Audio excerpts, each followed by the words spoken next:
I vanished without a word. My millionaire husband collapsed when he realized why. The apartment was dark when he walked in. Bradley Harrison, the man I had loved for 6 years, the man whose face was on the cover of Forbes and TechCrunch, the man who had built his entire empire on the back of my code and my sleepless nights, walked into our penthouse in Tribeca, expecting to find me cooking dinner or hunched over my laptop fixing yet another bug in our system. Instead, he found silence. He called my name. Once, twice, his voice echoed off the marble floors and the floor-to-ceiling windows that overlooked the Manhattan skyline. No answer. He walked to our bedroom. The closet door was open. Half of it was empty. My side. Gone. And there, on the bed we had shared for 4 years, on my pillow, sat my engagement ring, the 3-carat diamond he had given me when we hit our first 10 million in revenue. Beneath it, a single piece of paper folded in half. His hands trembled as he opened it. 5 words. I am no longer necessary in your life. Goodbye. He read it 3 times. His jaw tightened. His breathing slowed. And then something happened that I never would have predicted, not in 6 years of knowing this man, not in all the nights I had spent wondering if he still loved me. He smiled. A slow, relieved, almost grateful smile spread across his face. He folded the note, slipped it into his pocket, and pulled out his phone. He called her. "Jessica," he said, his voice light, almost cheerful. "She is gone. Finally. Come over. We need to celebrate." Before we dive in, tell us in the comments which city you're watching from. Make sure to subscribe to the channel and don't forget to rate this story from 0 to 10 at the end. Now, let's continue. I met Bradley Harrison at the Austin Tech Conference 6 years ago. I was 28, a software developer with a prototype that I believed could change the way small businesses manage their operations. I had spent 2 years building it in my tiny apartment in Brooklyn, surviving on ramen and determination, pouring every ounce of my intelligence into lines of code that I knew were special. Bradley was 32, a sales executive with the corner office at a startup that had just been acquired. He was charming, confident, the kind of man who could walk into a room and make everyone feel like they were the only person that mattered. He had perfect teeth, a Harvard MBA, and a way of looking at you that made you feel seen. I was presenting my prototype to a small group of investors who barely glanced up from their phones. Bradley was in the back of the room, arms crossed, watching me with an intensity that made me stumble over my words. After the presentation, when the investors had shuffled off to their next meeting without so much as a business card, Bradley approached me. "That system you built," he said, "it is incredible. Those investors are idiots." I laughed, embarrassed and flattered. "Thanks. I'm starting to think I'm the idiot for believing anyone would care." He shook his head. "No, you are brilliant. You just need someone who can sell it, someone who can get it in front of the right people." He handed me his card. "Let me buy you dinner. I have some ideas." That dinner turned into a partnership. The partnership turned into a company. The company turned into a relationship. Within a year, we were living together in a small apartment in Brooklyn, working 18-hour days, surviving on coffee and adrenaline and the electric thrill of building something from nothing. Bradley handled the business side, the meetings, the pitches, the handshakes, the charm. I handled everything else, the product, the code, the operations, the architecture. I was the engine, he was the face. And for a while, it was perfect. We landed our first major client, a logistics company in Chicago that needed exactly what we had built. Then another, then another. Within 2 years, we had moved from Brooklyn to a penthouse in Tribeca. We had a team of 30 employees. We were valued at $50 million. Bradley proposed on the night we closed our Series B funding, $75 million. He got down on one knee in the middle of our empty conference room, the Manhattan skyline glittering behind him, and told me that none of this would have been possible without me. I remember crying. I remember feeling like all the sleepless nights and the sacrifices and the moments of doubt had been worth it. We had built something incredible, and we had built it together. I said yes. Of course I said yes. I loved him. I believed in us. But somewhere along the way, something shifted. It happened gradually, the way erosion happens. You do not notice the cliff getting smaller until one day you realize half of it has fallen into the sea. The first sign was small. A dinner party at our new apartment filled with investors and tech executives and people whose names I recognized from business magazines. Bradley introduced me to a venture capitalist from Silicon Valley. "This is Layla," he said. "She handles our operations." Not my partner, not my co-founder, our operations. I told myself I had misheard, or that I was being too sensitive, or that it did not matter what he called me because we both knew the truth. But then it happened again, and again, and again. At a conference in Las Vegas, a journalist asked Bradley who had developed our core technology. He smiled that perfect smile of his and said he had always been passionate about innovation. He never mentioned my name. At a board meeting, one of our investors asked about the technical roadmap. Bradley pulled up a presentation I had created and walked through it as if every word, every idea, every line of strategic thinking had come from his own mind. At a charity gala in the Hamptons, I overheard him telling a group of admirers that he had taught himself to code because he believed true leaders understood every aspect of their business. He had never written a single line of code in his life. Not one. Each time, I told myself to speak up, to correct the record, to claim what was rightfully mine. Each time, something stopped me. Fear, maybe, or love, or the desperate hope that if I just kept working hard enough, eventually he would see me again the way he had seen me in Austin. He never did. The more successful we became, the more Bradley changed. He started caring about things that had never mattered before. The right restaurants, the right parties, the right people. He joined a country club in the Hamptons. He bought a Porsche, then a Ferrari. He started working out with a personal trainer and wearing suits that cost more than my first car. And me? I became invisible. Not literally, of course. I was still there, still working 16-hour days, still fixing every bug and closing every operational gap, and making sure our system ran flawlessly. But Bradley stopped introducing me as his partner. He started calling me the head of operations. He gave interviews where he talked about his vision and his leadership and his breakthrough ideas, and he never once mentioned that I had written every single line of code that made those ideas possible. At first, I told myself it did not matter. The work was what mattered. The company was what mattered. I was not in this for the glory. But it did matter. It mattered more than I wanted to admit.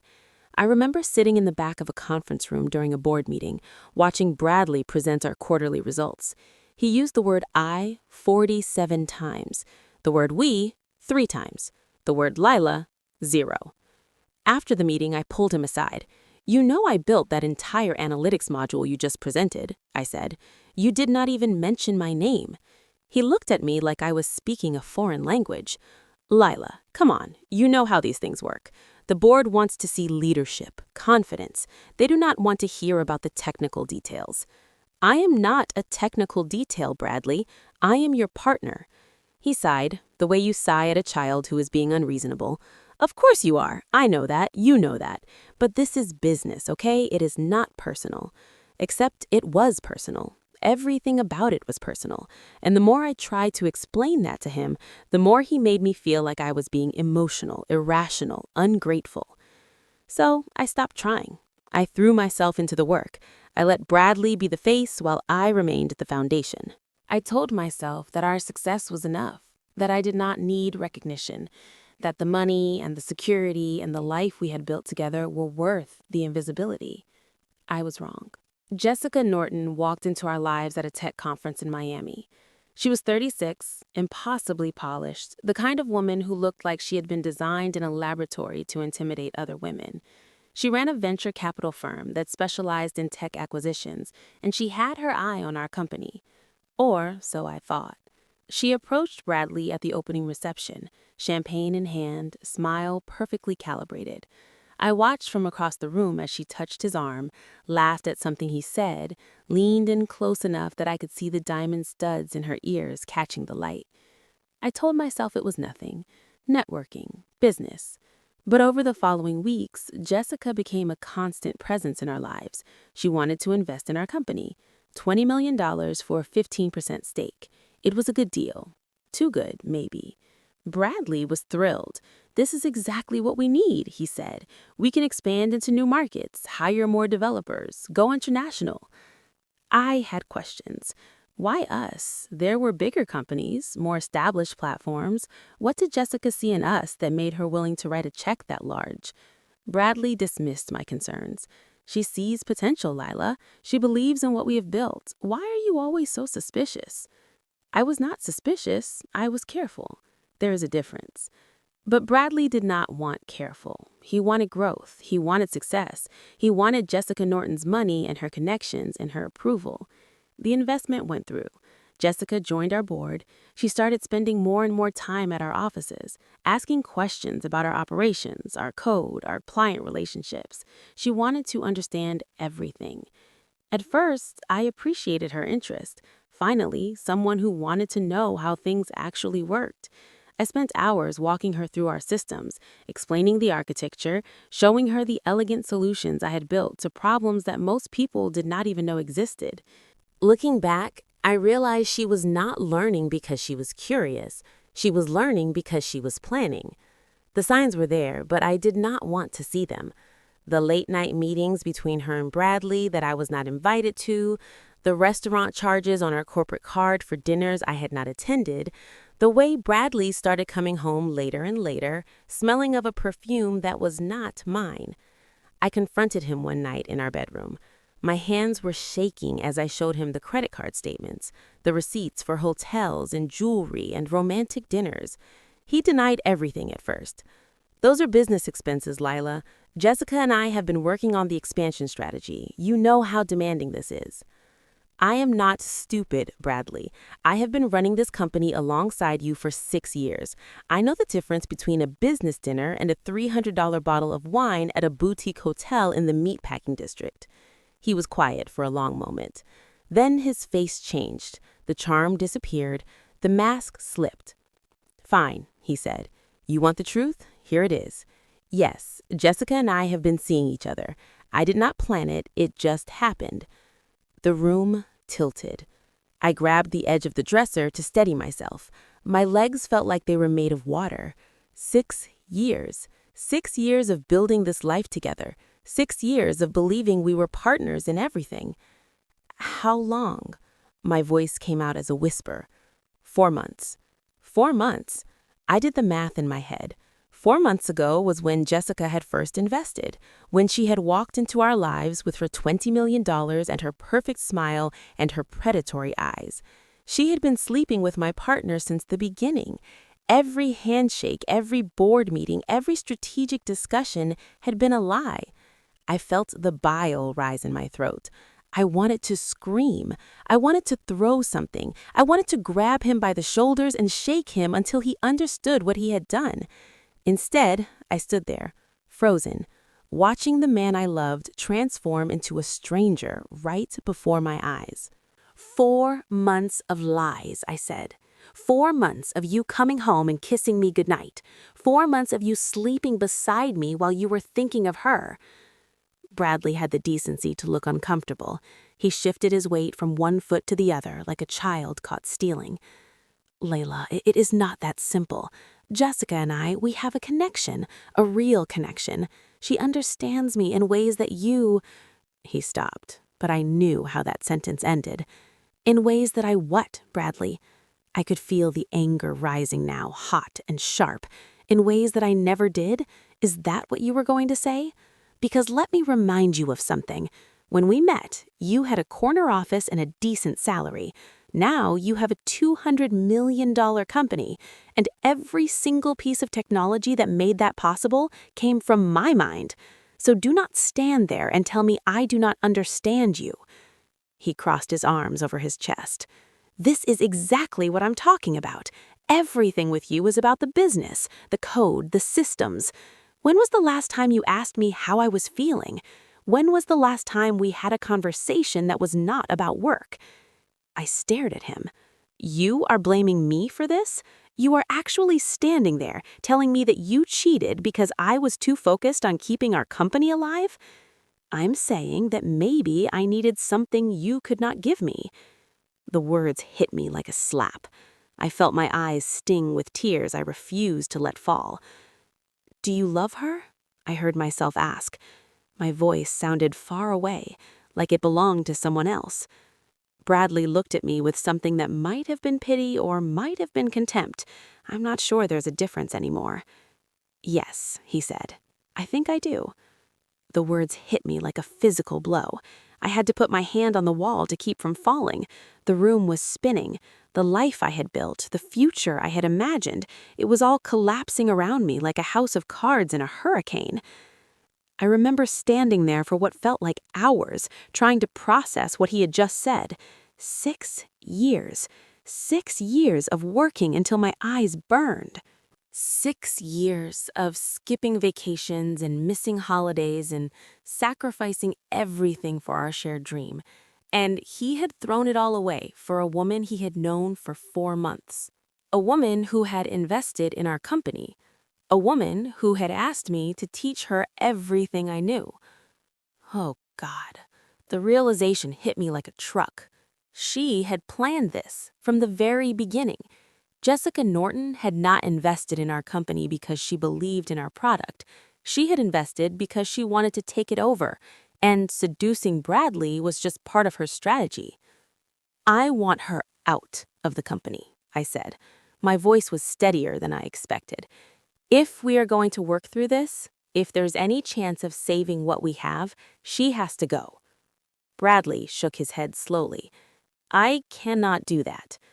What do you mean you cannot do that? She is sleeping with my partner. She has no business being involved in our company. Layla, listen to me. He stepped closer, and for a moment I thought he might take my hand, might show some sign of the man I had fallen in love with all those years ago in Austin. Jessica has $20 million invested in this company. She sits on our board. If I push her out now, it will destabilize everything. The investors will panic. The employees will panic. It could destroy us. I stared at him. So, what are you saying? I am saying we need to be practical. We need to think about the business.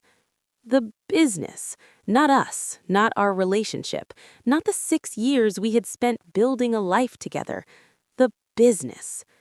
And suddenly I understood. He had already chosen. He had chosen Jessica. He had chosen her money and her connections and her polished perfection over everything we had built. He was just too much of a coward to say it out loud. I see, I said quietly. Layla, come on, do not be like this. Like what, Bradley?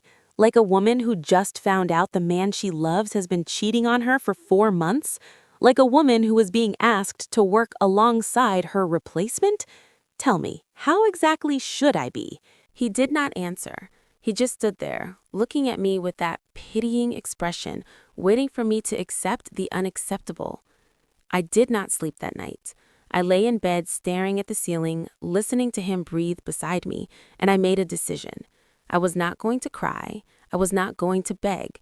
I was not going to give him the satisfaction of watching me fall apart. I was going to build something better, and I was going to do it right under his nose. The next few months were the hardest of my life. Every day I went to the office and pretended that everything was normal. I smiled at Bradley in meetings. I answered Jessica's questions about our systems. I watched the two of them exchange glances and inside jokes and casual touches that made my stomach turn. And every night, after everyone had gone home, I stayed late and worked on something new. A new platform. A better platform. Everything I had learned from building our company, every mistake I had made, every improvement I had dreamed of but never had time to implement, I poured it all into this new creation. I also started reaching out to people, old clients who had always respected my work, investors I had met at conferences who had shown interest in my ideas. I had coffee meetings and phone calls and quiet conversations where I shared my vision for something different, something better. I never badmouthed Bradley or a company. I did not have to. My work spoke for itself. Meanwhile, Jessica Norton made her move. It happened at a team meeting, 3 months after I had discovered the affair. We were discussing the rollout of a new feature, something I had designed and built entirely on my own. I was mid-sentence explaining the technical architecture to our development team when Jessica interrupted me. "Actually," she said loudly, cutting through my words like a knife, "I have some thoughts on this." I stopped talking. Everyone at the table turned to look at her. She smiled that predatory smile of hers and pulled up a presentation on her laptop. "I have been studying the system, and I think we can improve the user experience significantly. I put together a few ideas last night."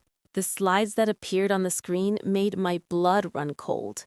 They were my ideas, word for word, feature for feature, the exact concepts I had discussed with her in private 3 weeks ago, when I was still naive enough to think she was genuinely interested in learning. She had taken everything I had shown her and repackaged it as her own work. For a moment, I could not breathe. The betrayal was so brazen, so shameless, that I actually thought I must be misunderstanding something. No one would steal ideas that openly. No one would lie that blatantly in a room full of witnesses. But Jessica Norton was not just anyone. She was a predator, and predators do not play by the same rules as everyone else. I opened my mouth to object, to point out that these were my ideas, my designs, my intellectual property. But before I could speak, Bradley cut in. "This is excellent, Jessica. Really innovative thinking." He was beaming at her like a proud parent. His voice dripped with admiration that I had not heard directed at me in years. "I love the attention to user experience. This is exactly the kind of fresh perspective we need." He turned to me. "Layla, what do you think? Can you implement these changes?" I looked around the table. Our CTO would not meet my eyes. Our head of product suddenly found his coffee cup fascinating. Our marketing director was studying her fingernails like they contained the secrets of the universe. They all knew. Everyone in that room knew exactly what Jessica had just done, and not a single person was going to say anything. I felt something break inside me. Not my heart, that had already been shattered. Something else. The last thread of hope that maybe, somehow, this situation could be salvaged. "Sure," I said flatly. "I can make it happen." The meeting continued. Jessica presented more of my ideas as her own. Bradley praised her innovation and vision. I sat in my chair and felt myself disappearing piece by piece, like a photograph fading in the sun. Afterward, I was walking to my office when Jessica caught up with me in the hallway. Her heels clicked on the hardwood floor like the ticking of a clock counting down to something inevitable. "Layla," she said, her voice dripping with false sweetness, "I hope there are no hard feelings about the presentation. I just want what is best for the company. We all do." I stopped and turned to face her. She was wearing a silk blouse that probably cost more than most people's rent, and her smile was the smile of someone who had already won and was just enjoying the victory lap. "Of course," I said, "we all want what is best for the company." She tilted her head slightly, studying me the way a cat studies a mouse it has cornered. "You know, I have been meaning to talk to you. I think your role here might be evolving." "Evolving?" "Well, with the company growing so fast, maybe it is time to bring in some outside talent for the technical side, someone with fresh perspective." She paused, letting the words sink in. "You could focus on other things. Project management, maybe. Something less demanding."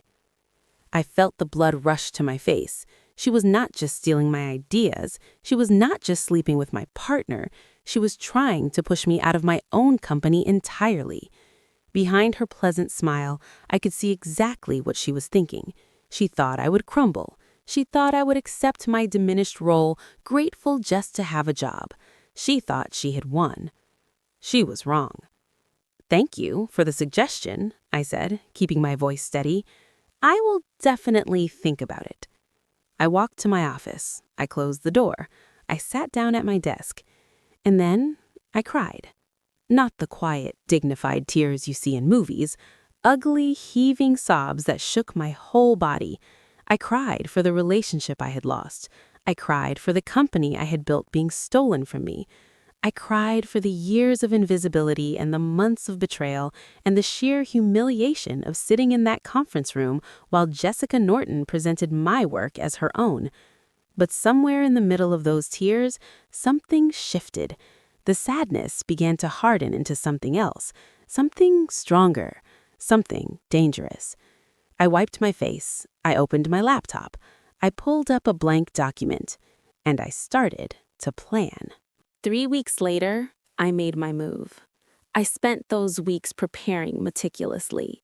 I transferred my personal savings to a new account. I had quiet conversations with a lawyer about intellectual property and what I could and could not take with me. I booked a one-way ticket to Barcelona, and I waited for the perfect night. It came on a Thursday. Bradley texted me that he would be late. He was taking some clients to dinner. I knew what that meant. He was introducing Jessica as the new face of our company, my replacement, my erasure. I went home early and packed a single suitcase, just the essentials: clothes, laptop, documents. I left behind the jewelry Bradley had given me. I left behind the designer clothes and the expensive handbags and all the gilded trappings of a life that had never really been mine. I took off my engagement ring and placed it on my pillow. I wrote 5 words on a piece of paper and folded it beneath the diamond. I am no longer necessary in your life. Goodbye. Then I walked out of that penthouse and I did not look back. My flight left at midnight. By the time Bradley came home and found my notes, I was somewhere over the Atlantic, watching the lights of the American coast disappear beneath the clouds. Bradley's first reaction was relief. I know this because Jessica told the whole story to a reporter 6 months later, trying to spin herself as the victim in all of this. She described the champagne they drank that night, the plans they made, the way Bradley had laughed and said that I had made it easy for him. She finally got the message, he had said. Now we can build something real. They celebrated until 3 in the morning. They talked about the future, their future, the company they would build together, the life they would share. They fell asleep happy. They woke up to disaster. The first call came at 7 a.m. Our CTO panicked. The system was throwing errors, minor glitches at first, login failures, data retrieval delays, nothing catastrophic yet.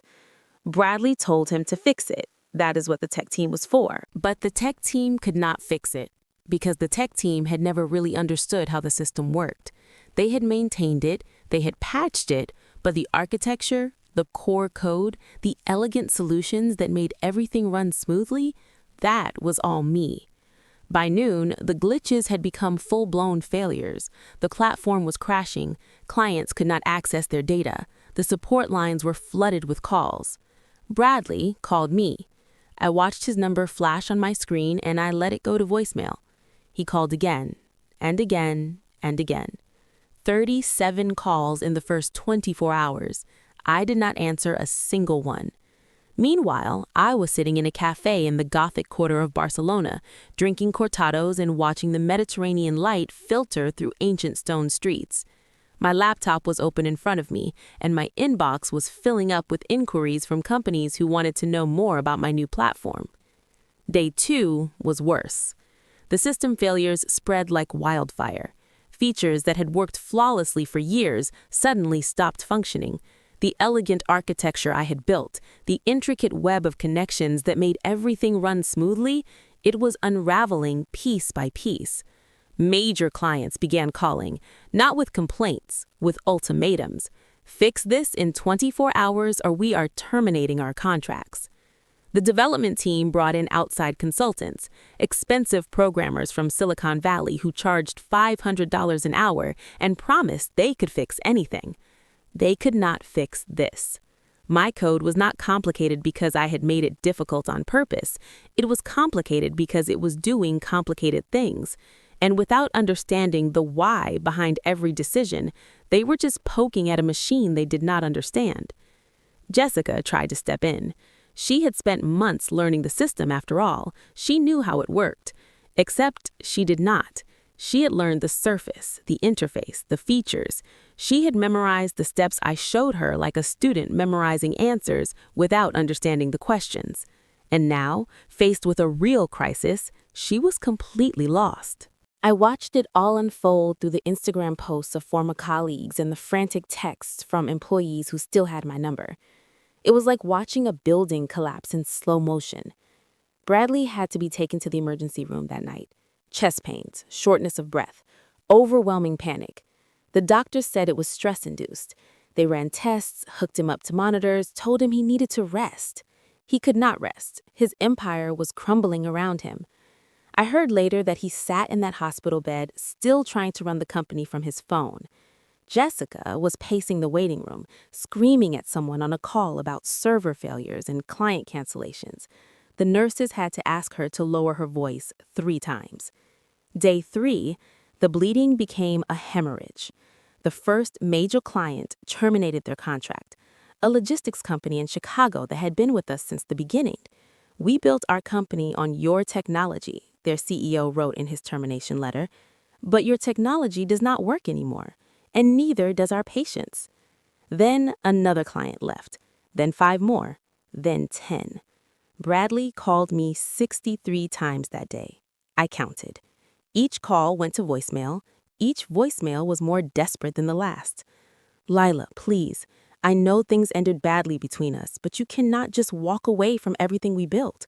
People are depending on us. Please call me back."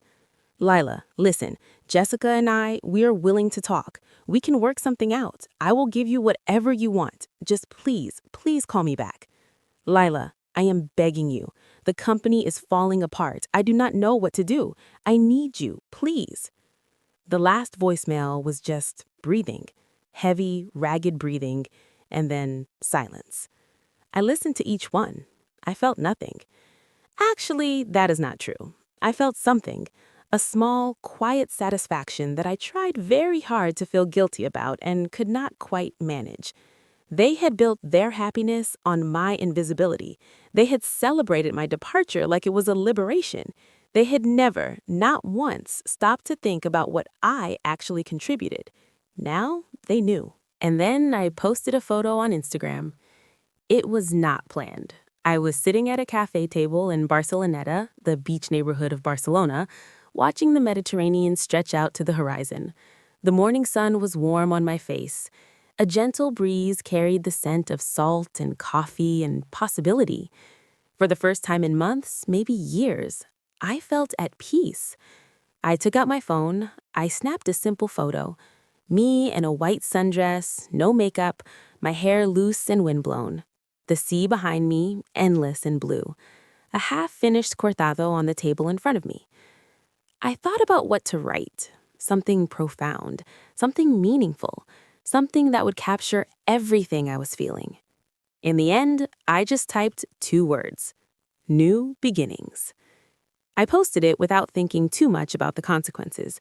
I had fewer than 1,000 followers on Instagram, mostly friends and family and a few industry contacts. I did not expect anyone to care. I was wrong. Within an hour, the photo had 50 comments. Within 3 hours, it had been shared over 1,000 times. Within a day, it had gone viral.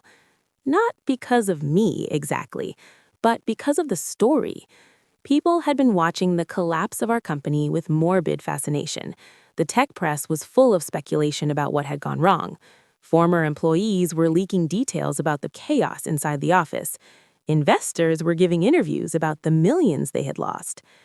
And now here I was, the mysterious co-founder who had vanished without a trace, the woman whose departure had triggered the whole disaster, sitting in a cafe in Spain, glowing and relaxed and clearly thriving, while my former partner was having panic attacks and watching his life's work disintegrate. The comments flooded in. Queen behavior. This is what happens when you undervalue the people who actually do the work.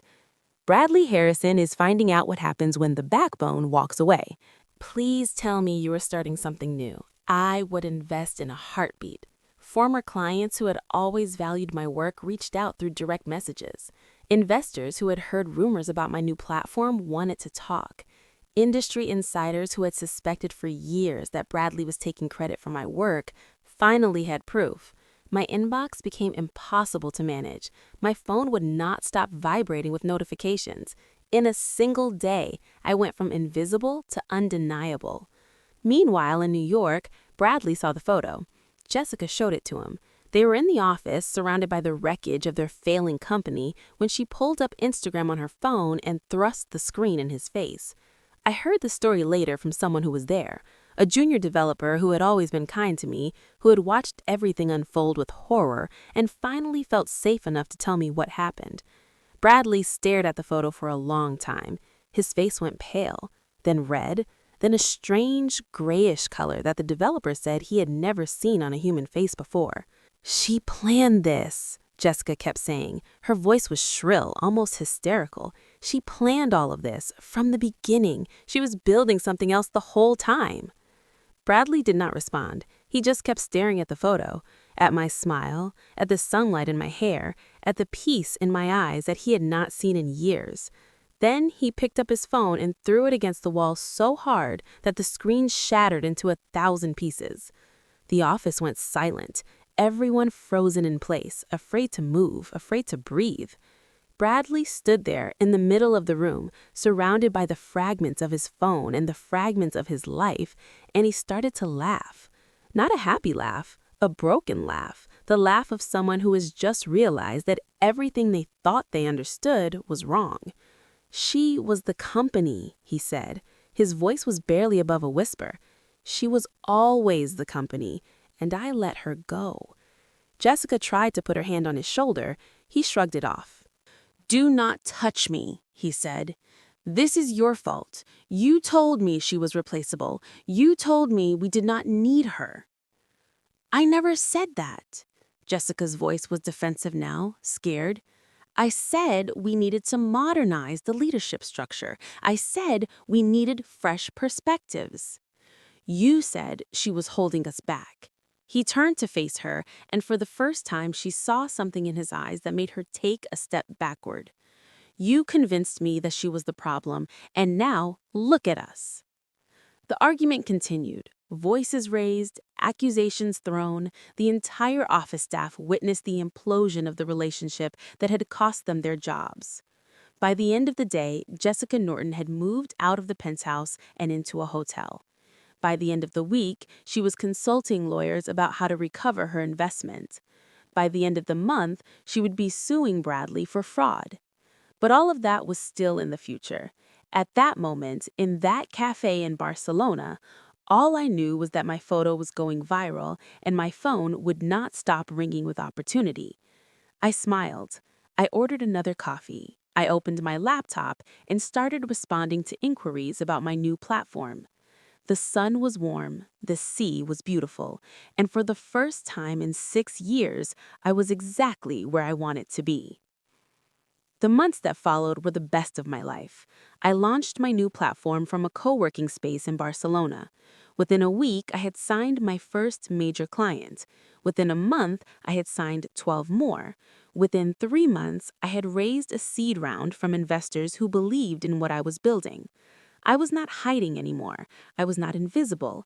Every interview, every pitch, every presentation, I was the one standing at the front of the room. I was the one whose name was on the door. I was the one getting credit for my own work. And somewhere along the way, I met Ethan. It happened at a gallery opening in San Francisco. I had moved back to the States 6 months after my disappearance, setting up headquarters in a beautiful office space overlooking the bay. My company was growing faster than I had ever imagined. We had closed our Series A funding. We had hired our 50th employee. We had signed contracts with companies in 12 different countries. I was successful. I was respected. I was everything I had ever dreamed of being. But I was also lonely. Not the obvious kind of lonely. I had friends. I had colleagues who admired me. I had investors who believed in me. But there was an emptiness inside me that I did not know how to fill, a space where trust used to live before Bradley and Jessica burned it to the ground. The gallery was showing the work of an architect who designed sustainable housing, and I went because one of my investors had mentioned it might be interesting. I expected to stay for 20 minutes, network a little, and then go home to my empty apartment and my overflowing inbox. I stayed for 3 hours. Ethan was the architect. I noticed him before I knew who he was. He was tall, with kind eyes and paint-stained fingers, and a quiet intensity that drew me in before I even knew his name. He was standing in front of his own installation, not basking in the attention, but genuinely studying it, like he was still learning from his own work. We ended up standing in front of the same model, a miniature community he had designed for wildfire survivors in Northern California. Tiny houses with solar panels and rainwater collection systems and gardens on every roof.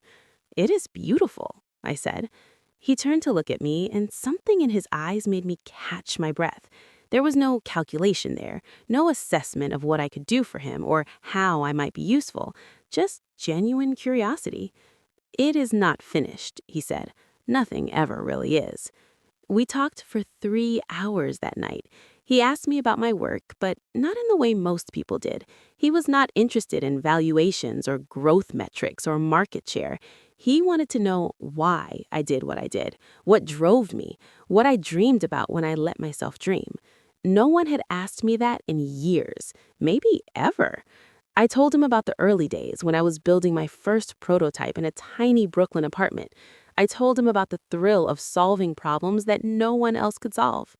I told him about the way it felt when a piece of code finally clicked into place, when all the chaos resolved into elegant simplicity. I did not tell him about Bradley. I was not ready for that yet. He told me about his work, about the communities he had built for people who had lost everything, about his belief that architecture was not just about buildings, but about hope, about giving people a foundation from which they could rebuild their lives. I understood exactly what he meant. Our first date was a week later, dinner at a small Italian restaurant in North Beach. He was nervous in a way I found endearing. He kept adjusting his napkin and asking if I was sure I wanted the wine I had ordered. I realized halfway through the meal that I had not felt this relaxed with another person in years. Our second date was a hike in Muir Woods. Our third was a concert in Golden Gate Park.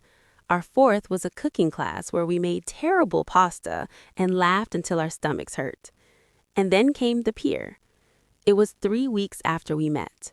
We had spent the day walking around the city, talking about everything and nothing, comfortable in each other's silence in a way I had never experienced before. As the sun started to set, we found ourselves on a pier overlooking the Golden Gate Bridge. The fog was rolling in. The light was turning everything gold. The bridge looked like it was floating in the clouds. Ethan took my hand.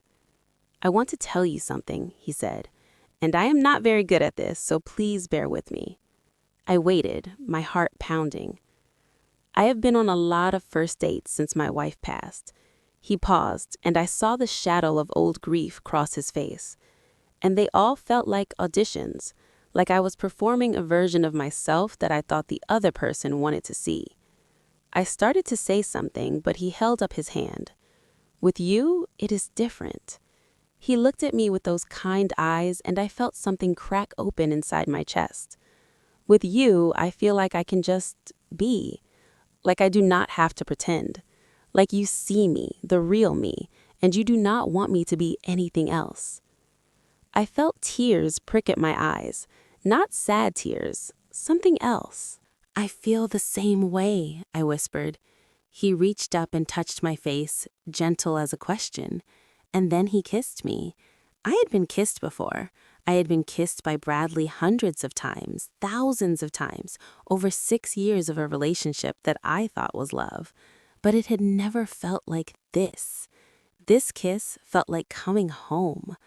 I cried, not because I was sad, but because I had forgotten what it felt like to be seen, really seen, not as a resource or a tool or a stepping stone, but as a person, a whole person, with dreams and fears and a heart that had been broken but was slowly learning to beat again. Ethan held me while the sun finished setting and the fog swallowed the bridge. He did not ask what was wrong. He did not try to fix anything. He just held me and let me feel whatever I was feeling. And in that moment, standing on that pier with this gentle man who had lost his own love and found the courage to try again, I realized something. I was not just surviving anymore. I was living. For the first time in years, I felt like I was exactly where I was supposed to be. 18 months after I vanished, I was invited to speak at TechCrunch Disrupt in San Francisco. It was one of the biggest conferences in the industry, and I had been asked to deliver a keynote, not a panel, not a breakout session, the keynote, the main stage, the speech that everyone would be talking about for weeks afterward. My company was now valued at $300 million. We had offices in San Francisco, London, and Singapore. We had over 200 employees, and every single one of them knew my name. The morning of my speech, I stood backstage and listened to the rumble of the crowd beyond the curtain. Thousands of people waiting to hear what I had to say. Cameras ready to broadcast my words to millions more. I thought about the version of myself who had sat in the back of conference rooms, invisible, while Bradley took credit for my work. I thought about the woman who had cried in a bathroom stall after Jessica Norton had humiliated her in front of her own team. I thought about the girl who had arrived at the Austin Tech Conference 6 years ago with a prototype and a dream and no idea how much the world was about to break her. I was not that woman anymore. Ethan was in the front row. He had taken the day off to be there. He was wearing the nice jacket I had helped him pick out, and he looked slightly uncomfortable in the crowd of tech executives and startup founders.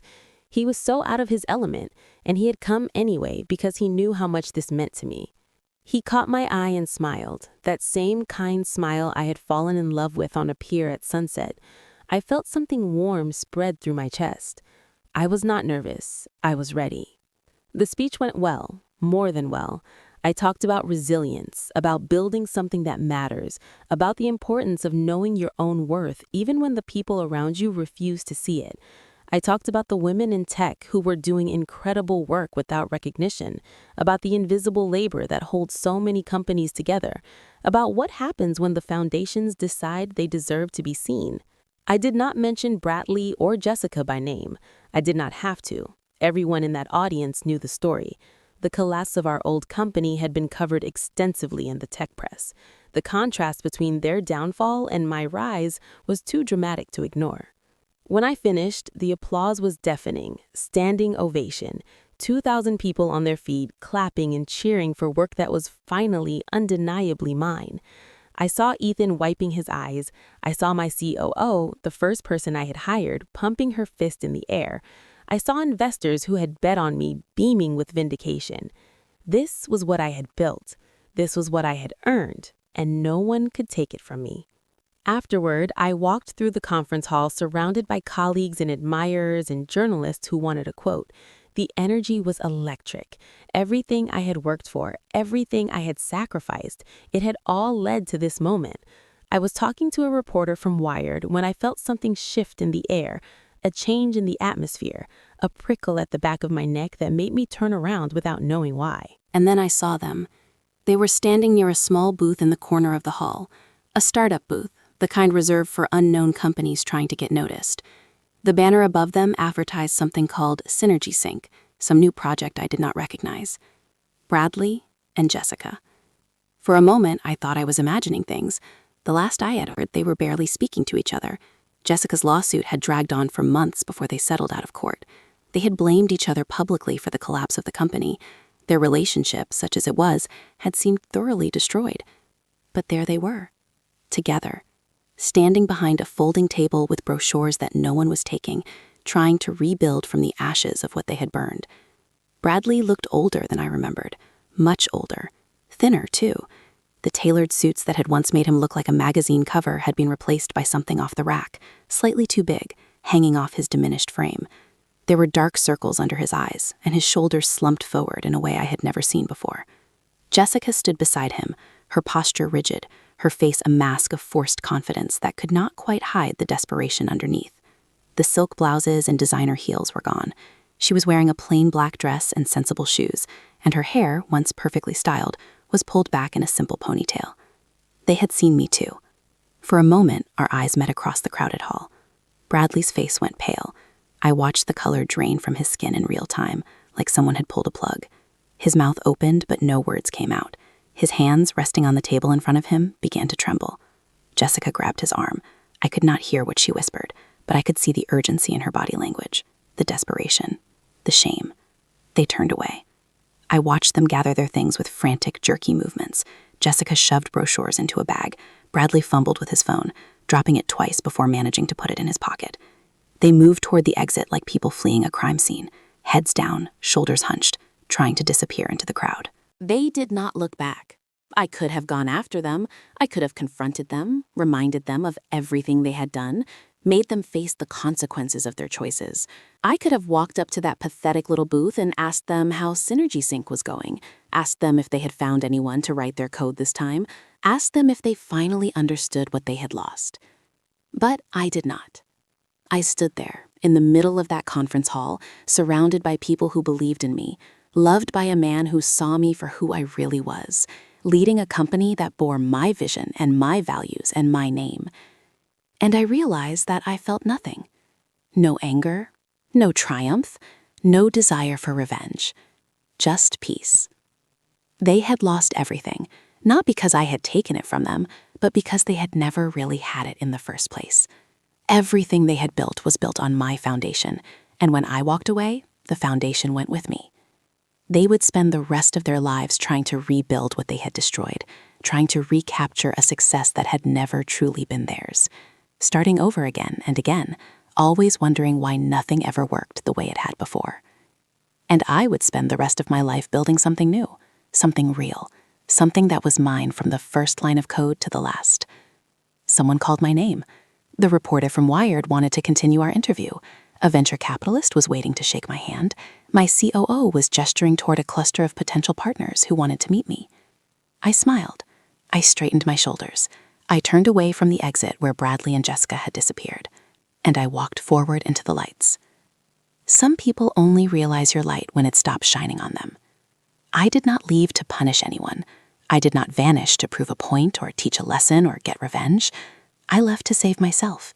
I left because staying would have meant disappearing in a different way, a slower, more painful way, a death by 1,000 cuts of invisibility and dismissal and stolen credit. The night I walked out of that penthouse, I was terrified.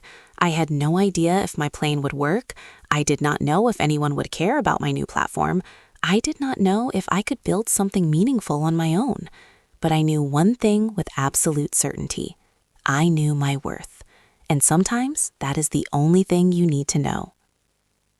Bradley and Jessica are still out there somewhere, I hear. They moved out of the Tribeca penthouse. They lost most of their money when the company collapsed. Last I heard, they were living in a small apartment in Queens, still trying to make some new venture work, still blaming everyone but themselves for their failures. I hope they find what they are looking for. I really do. Not because I forgive them. Some wounds do not heal that way, but because carrying hatred is heavy, and I have better things to do with my strength. As for me, I am sitting on the deck of my house in Sausalito as I write this. The Golden Gate Bridge is turning orange in the sunset. Ethan is inside making dinner. Tomorrow, I am flying to Tokyo to open our new Asia headquarters. I am happy, not the desperate, grasping happiness of someone trying to prove something, the quiet, steady happiness of someone who has finally found their place in the world. Sometimes the quietest exit speaks the loudest truth, and sometimes the best revenge is simply becoming the person you were always meant to be. If this story touched you, do not forget to subscribe to the channel for more. See you next time.